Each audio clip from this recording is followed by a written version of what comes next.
Good day guys, ito nga pala yung Race Power R Pro Premium Fully Adjustable Rear Shock.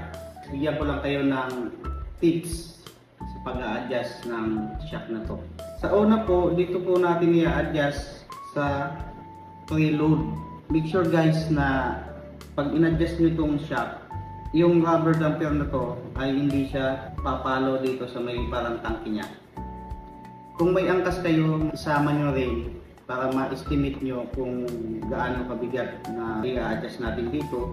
Pangalawa, sa rebound adjustment naman tayo dito sa baba.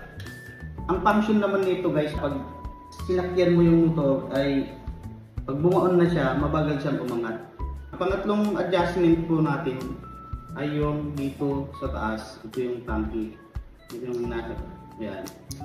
Yan po natin i-adjust. Ang function naman nito ay pag sinakyan mo yung motor, mabagal siyang bumaba.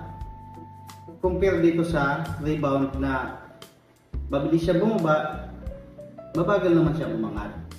Ito po yung pinagkakaiba ng rebound at compression. Yun po ang tatlong easy tuning tips na maibibigay ko po sa inyo dito sa Race Power na ito.